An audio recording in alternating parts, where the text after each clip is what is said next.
You want to script who you want to be and what you desire. You must get crystal clear on who you want to be. Don't leave it to society or history to tell you who you want to be. Who do you actually want to be? Scripting is the art of writing your future as though it has already happened.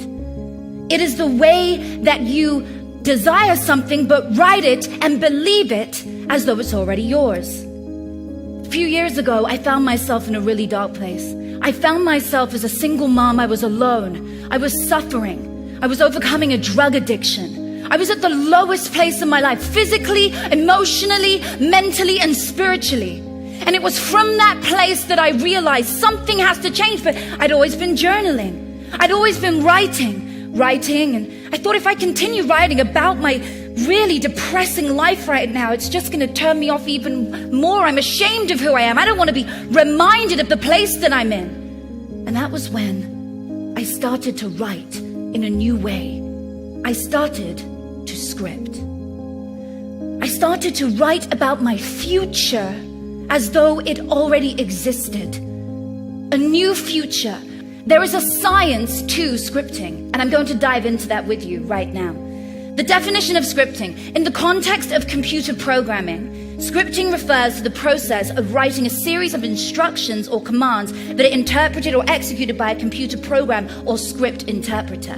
You are the script interpreter. Life is a movie. You get to choose your character and write your script. So who do you want to be today? We decide who we want to be in this lifetime. You just have to start again and write your story. Is there a scientific way and evidence behind it to help you manifest your dreams? Absolutely.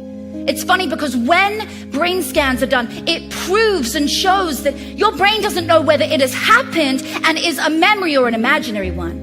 And that therefore affects your behavior, your body, and your ability to receive. So by writing it down in the past tense, which is the key to scripting, you are able to let your brain know, let your subconscious mind know that this has already happened, and you keep reminding it every single day. The science says that when you put your pen to paper physically and write your goals down, you are more likely to achieve them because it activates the ventrolateral prefrontal cortex in your brain, in charge of behaviors, emotional regulation. When you write it down in the past tense, when you script out your story in detail, you not only get more motivated, you get the will and the drive, you create momentum in your life, and you are more likely to attain your goals. And who doesn't want to attain their goals faster? In fact, there's an article in Forbes that says over 80% of people admitted to abandoning their New Year's resolutions by February. February. Why are we giving up so soon? Because we don't have a ritual, a practice, which is like an accountability partner. When you script, when you write it down in the past tense, you believe it. It doesn't matter whether it's true or not. When I was a single mother, trying to get out of that place, to be a role model for my son, wanting to evolve and be somebody in the world and be a role model to more than just one person, I never thought I'd get there. But I knew if I wrote the story, it didn't matter whether it was true, it was whether I believed it. And I did. Day by day, 1% better. That's all we need to do, is be 1% better every day. Whatever the mind can conceive and believe, it can achieve. You want to script who you want to be and what you desire. You must get crystal clear on who you want to be. Don't leave it to society or history to tell you who you want to be. Who do you actually want to be? Number 2, be honest about who you are today, your current self-concept. Identify the gap between where you are today and where you want to be. There usually is a gap, but that's okay. There is always a gap between what we desire and where we are now. But you want to shorten that gap, and scripting is a very fast way of doing it. Number 3, remove the blocks and limiting beliefs. If there is anything in your mind, anything buried, usually between the ages of 0 to 7, they are stored in our subconscious mind. things that have happened to us, small things, large things, whatever it may be, and they come out in our later life and feel like resistance, like we can't do it, like we feel unworthy of something. Why? Because it was a memory that's stored. We have to work on redoing those memories, sometimes removing them or letting them go.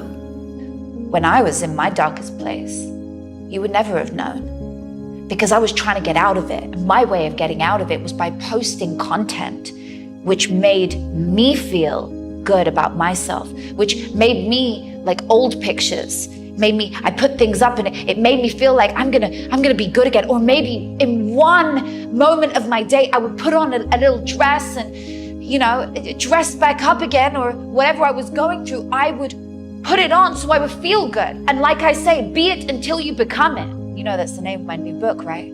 You hear all about this stuff. You have to become the version of you want to be before you get there. Whatever you are going through, however down it feels, however dark it feels, put on that outfit. Just go for 1 second and just feel empowered as the version of you want to become. I did that for years. People would never know what I was going through. I didn't put my illness online and say, hey, I had a hypothyroidism disease, a really high-level autoimmune problem that was taking me to being bed-bound. Because when you have a really bad overactive thyroid, you're on heart medication, right? And the propel that you take, that's what I was taking at the time, along with my medication, it tries to balance your heart. When you're in that state, you can die from what I had. That was terrifying. But I didn't even let that hold me back. Because once you surrender to death, once you say, bring it on, whatever, say whatever you want to do to me, or go on, bring it on. Where do you go from there? You feel like you surrender fully, and guess what happens in that moment?